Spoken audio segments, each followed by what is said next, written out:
Hey everybody, this is the Sports File, a 35-year reboot. This is episode number 15 with your boy, Sean Barclay. Today's topics include the Denver Broncos. Let's talk. It's been a couple weeks. They've had 2 games. Let's see how Bo Nix has been performing and the Broncos in general. We'll also recap the Tottenham Hotspurs and an interesting article I read kind of really exposing some of the aggressiveness that Ange likes to do for a part of his tactics. And then topic number 3, we'll kind of recap the Trump versus Harris debate. And we'll talk about my thoughts on kind of what I saw and where we're moving forward from here.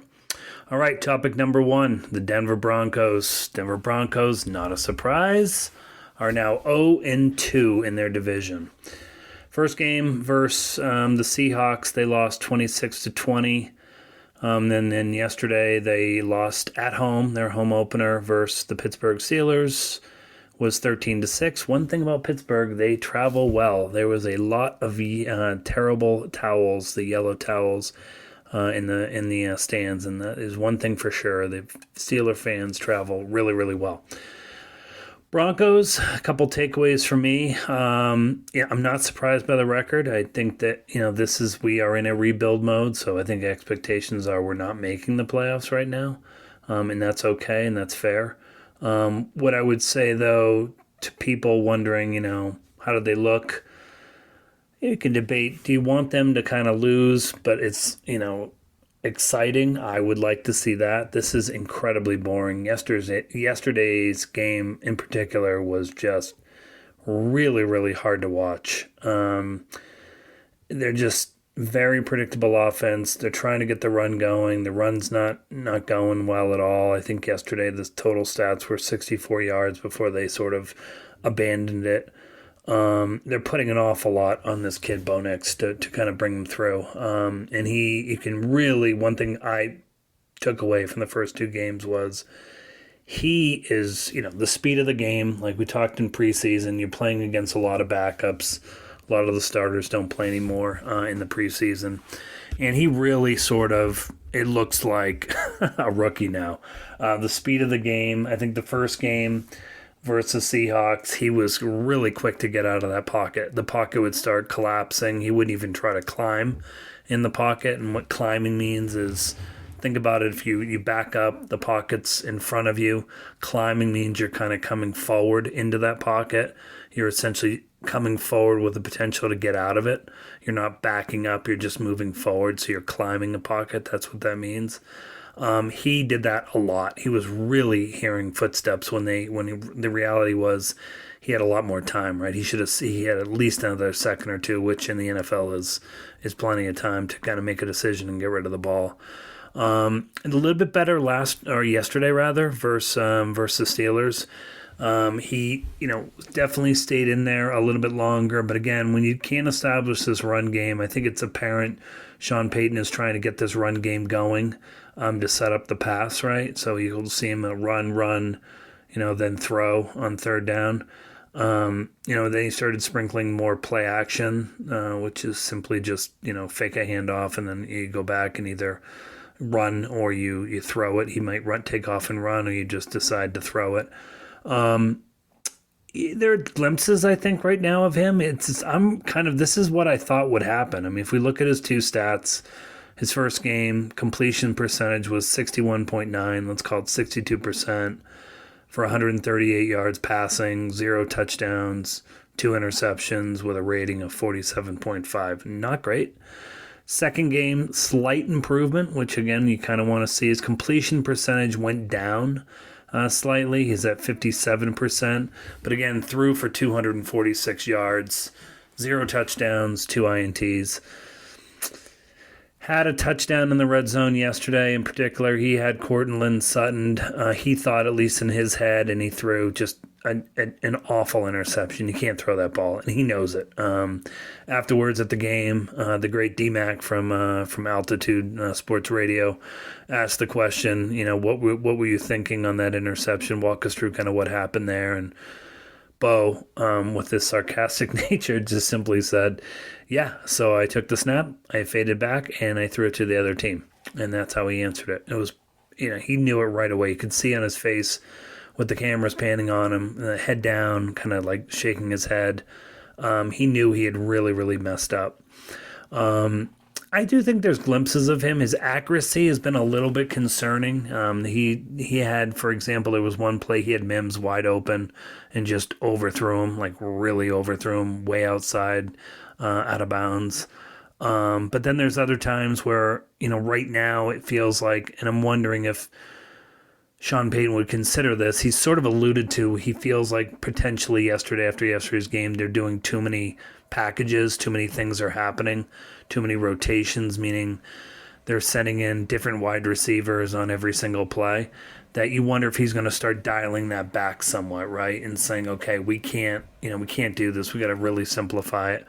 Where I think Bo Nix looked really good is kind of more of that hurry up when they're doing an up-tempo game. Letting him kind of sort of just play football, quote unquote, right? You've got 5 or 6 different plays that you're calling. He's calling them predominantly, going through there and letting him just kind of with feel just make plays. You could argue, well, Pittsburgh was in a prevent defense at that time, which is true. They were. But it definitely, you can see when they try to go fast at the end of the half and then at the end of the game, he starts getting into a rhythm, and that's what he needs, he needs a rhythm. I truly think still it's a confidence thing. I think he did silence his critics with his arm strength. He hit a beautiful ball in the game yesterday. They did a little kind of a trickery play where they initially handed it off to, it was a wildcat formation, so Bo Nix was way outside, lined up as a wide receiver. They hiked it to the running back. Running back hikes it over to, or rather laterals it back over to Courtland Sutton. Sutton then laterals it over to Nix, and then Nix hits, deep pass down the field to Reynolds for 49 yards, and it was a beautiful ball. So they got him there. Again, he just needs reps. I don't know. This is, none of these rookie quarterbacks are doing well right now. Jaden Daniels is probably doing the best. Caleb Williams does not look great. Drake May doesn't look great. Bo's kind of not looking great. I just think it takes time. Go back and look at C.J. Stroud, who had a phenomenal year. His first 4 or 5 games last year for the Houston Texans wasn't great. He really struggled. It takes a while. You're really having to adjust from preseason against playing versus backups to, okay, this is the starters. These are, Pro Bowlers, all pros coming at you. The speed of the game is suddenly fast. There's crowd noise now that you're having to contend with. You're traveling. Everything you can imagine, right, as a new professional, and you really are drinking from the fire hose at this point. I think patience needs to be had here, right? And I think also one other thing, Sean Payton's offense is, I was reading an article, it's very West Coast, like old school West Coast offense. Think the San Francisco 49ers under Joe Montana, Steve Young, like that's how far back his offense sort of dates, right? Which right now, he's the only one, Benjamin Albright, I saw his Twitter post was saying he's the only one running this anymore. They've all kind of moved off of it and have kept aspects to the West Coast offense, but they've innovated it, like a Sean McVay, like Kyle Shanahan, for example, Dan Campbell with the Lions, Kevin O'Connell with Minnesota. A lot of motions, a lot of, deception, a lot of, wide receivers lining up one way and then doing completely something else when the ball's snapped. And they really are relying on a lot of motion, a lot of movement. And Sean Payton's offenses just aren't that. You very rarely, you'll get a little bit, typically one person moving, but you're not getting that kind of movement that you see with like a Kansas City where pre-snap, the guy's moving, he hikes the ball while the guy's in motion, and you don't know whether the guy in motion's getting the ball right then or if they're throwing it. Sean Payton's running a very, old school West Coast offense, and you have to wonder, like, do they have the right personnel to run this? Their offensive line, not great. Running backs clearly don't look great. Their wide receiver talent, I think, you've got to figure out a way to get Courtland Sutton involved here. Mims, you've got to find a way to get him involved. And then someone else, this Reynolds or Franklin or someone else has to really step up. And quite honestly, there were a few plays yesterday too. These tight ends, Greg Dulcich, if a ball hits you right in the hands, you got to catch the ball. You can't keep dropping things. And these last two games, I think what's been concerning too is the number of drops we're seeing. So again, patience, Broncos country. I do think we're in a rebuild. We're seeing the pains of it. It's not fun. I just want to see these incremental improvements with Bo Nix. Start seeing him improve and put together a win would be great here. It would be really, really nice to really just, see where he can kind of go and what we're looking at. And I don't think it's getting any sort of easier either, right? If we look up their schedule for next week, they're traveling to Florida in September, which is never great. And they're playing the red hot Tampa Bay Buccaneers, led by Baker Mayfield, who is just playing out of his mind. So it's not getting any easier. One bright light I will say before we wrap up the first topic here is I think the Denver Broncos defense under Vance Joseph, it is clear that guy is a defensive coordinator. He shouldn't have been a head coach, but he's doing great. And I think the defense actually is playing, give them a solid B. They are playing pretty well. They've been able to hold these teams to limit the points. The first game they, held them to 26. Last game, the Steelers was 13, and surprise, surprise, Russell Wilson spent his second week on the bench for the Steelers. And you got to wonder, is Justin Fields not going to relinquish that? He didn't play, obviously so exciting, but he does have 2 wins under his belt. That's the Broncos, and we'll talk more about that in the upcoming weeks. All right, topic number 2, the Tottenham Hotspurs. My Spurs, man, it's just like a death march right now. I guess I do not like teams that win right now. First I got the Broncos, now I got my Spurs. Tottenham played Arsenal this weekend at home at Tottenham. Just great atmosphere. This is what they call the North London Derby. These two teams are located in northern London, and they don't like them. And a derby is a term that you use in European soccer when essentially you're playing teams from the same city, right? So these are two London-based teams, two north-based London teams, and these historically do not like each other. There was a ridiculous amount of yellow cards. I think there were about 8 or 9 yellow cards given out yesterday.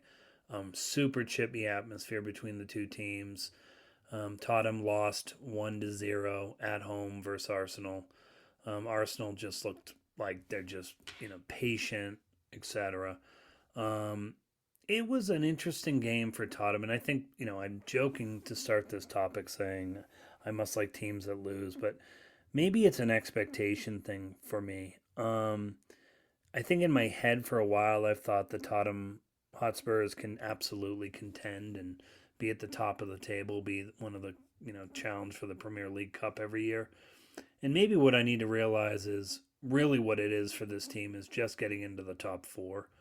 And challenging to get into Champions League, get out of Europa, which they're in right now, and really try to just realize, if they could contend for the cup, that would be great. But getting into where they are right now, I think for the next couple of years, if they can just solidify and get back to Champions League by coming in the top 4, that's probably good for this team. Maybe in my head I've overinflated them to who I think they really are. Maybe the expectation needs to be, look, they're a good, upper echelon team. They're not at the cream of the crop. They're right below that. And to me, that's a team that can finish anywhere from 3rd to, say, like 7th or something, 3rd to 7.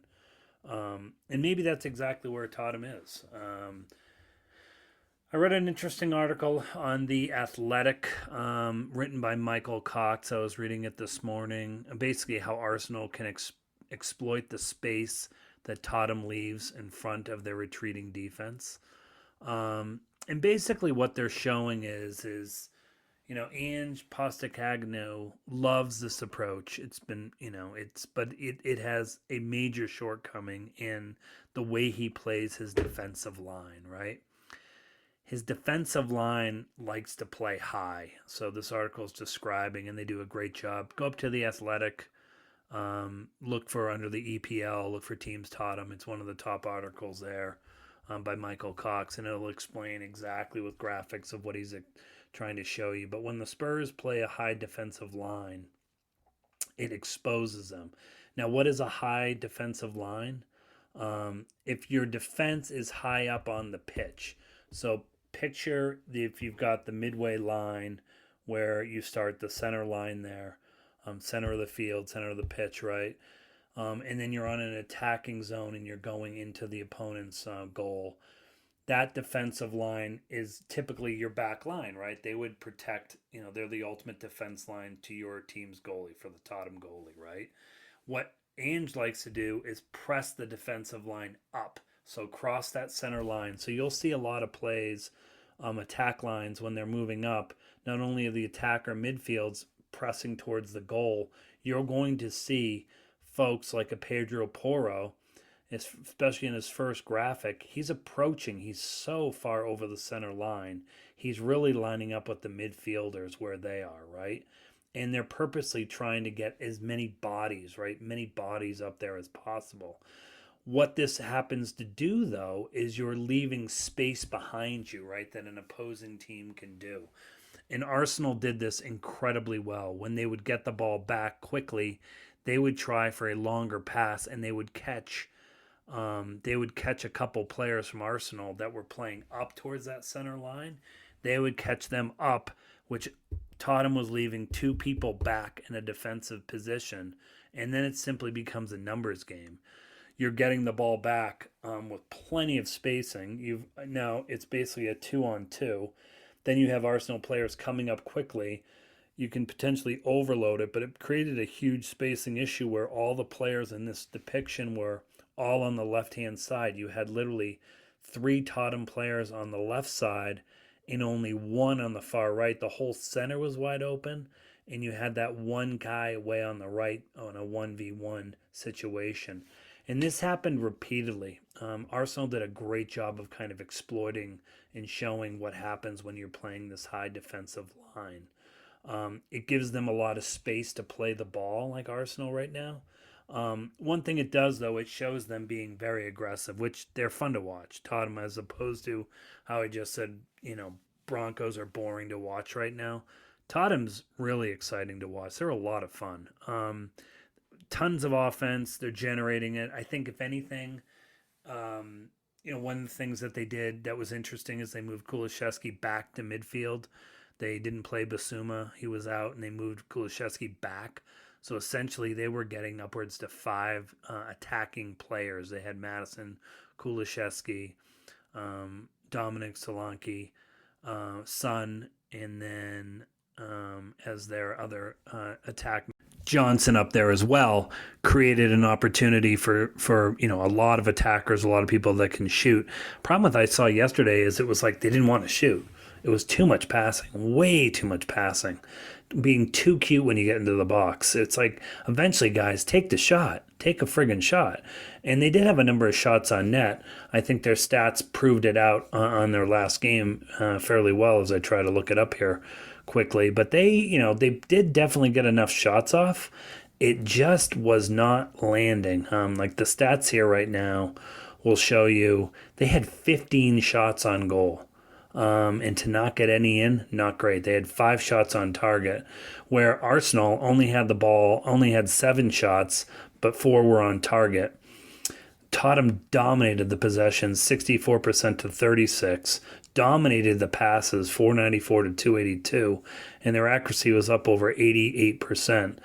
Here it is. They had 13 fouls in total called against them, 5 yellows, 2 offsides, and they had totaled 7 corners.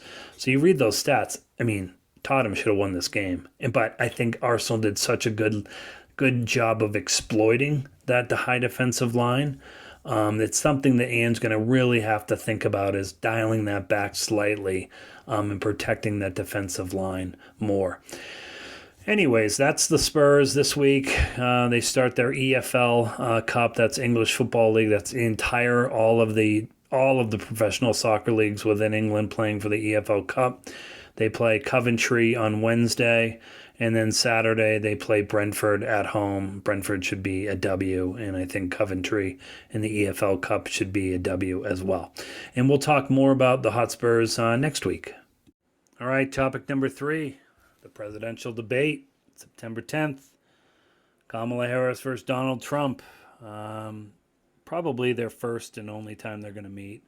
I can't see them meeting again. It doesn't really make any sense, and it doesn't really move the needle. But it was a great debate to watch. I was super excited to watch this debate. I really need to get a life, I think, at times. But I watched the pre debate talk. I watched the debate, and then I watched way too much of the post debate, and then I spend pretty much the next day reading all about it and watching highlights and clips again. I do need to get a life. Um, Here's my takeaways. First 10 minutes, loved how Kamala Harris walked out on the stage. Total power move, kind of zigzag across the stage, avoided the podiums, sought him out, went right up to him on his side, and said, "Hi, Kamala Harris," and shook his hand. And he clearly, I think, took him a little off guard because he walked out kind of like he does, slumbers out, and then kind of looks at her a little startled, like she's coming across to him. And he went up to her, and his response was, "Hi, have fun." Weird. But that's Donald Trump for you. Anyways, the debate starts. And the first question from the moderators from ABC News, I think they actually did a great job. We'll talk a little bit about some of the complaints from the Republican side, but I thought they did a pretty good job. First question: how is the country better off than they were 4 years ago? And they pass it right to Kamala Harris. She was definitely nervous. You could hear it. I noticed that her voice was a little shaky. She had that patented, what I always call the cotton mouth, dry mouth. You could really see her saliva kind of went away at that point. And she was really trying to generate some saliva. And she really took her 2 minutes and didn't answer the question whatsoever. And then they threw it over to Donald Trump, and he didn't really answer the question. Just his same old thing that he always does. So the first 10 minutes, it's clear, he is really kind of going through the motions, and I'm thinking, oh boy, he's pretty relaxed here.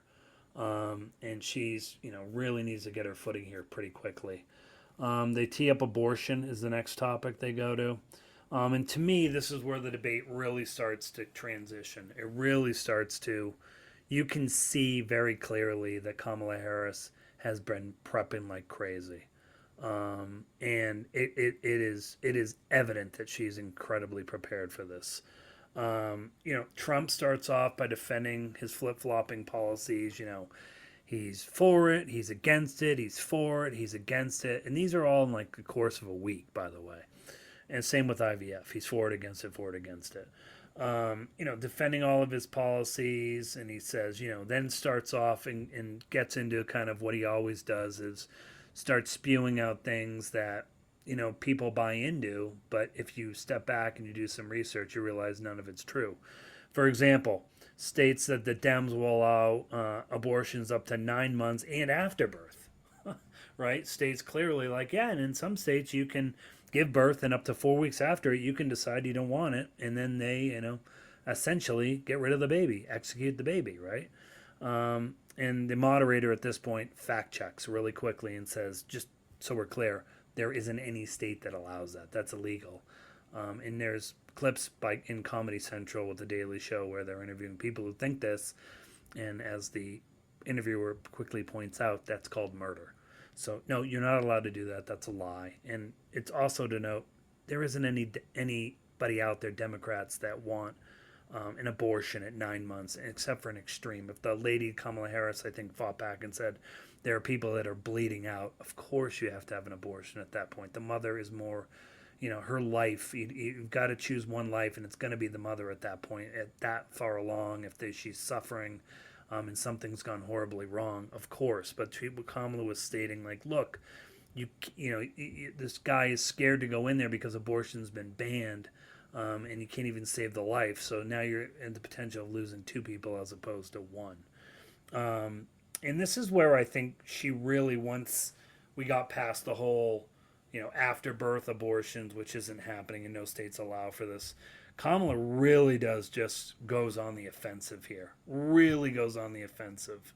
And she really starts talking about, how the government shouldn't be involved in any sort of women's bodies, which is such an interesting tack to take because, one, she's right. Number one, I think a woman should really be the only person deciding. Like me as a man, I don't think I have any say in that matter. That's just me. That's totally up to the woman. In government, this again is an old Republican strategy. Is Ronald Reagan used to say, government isn't the answer, government's the problem, and less government's better. Government has no business being in this, and we need to. She basically was saying we need to reenact the Roe versus Wade, and go back to this, right? And then he starts going again off topic, this whole rant about student loans. All of a sudden, they get brought up, a failed policy of Biden and trying to wipe out the student loans. And he starts really, really, you can see he's not structured and he's not prepared at this point. Where I think it really turns, and this is where it's shocking to me, really. The immigration should be the equivalent of in football the team has the ball on the 1 yard line. They just literally need to do a quarterback sneak to get it in.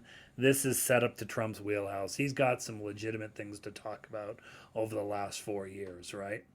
And this should be such a layup for Donald Trump.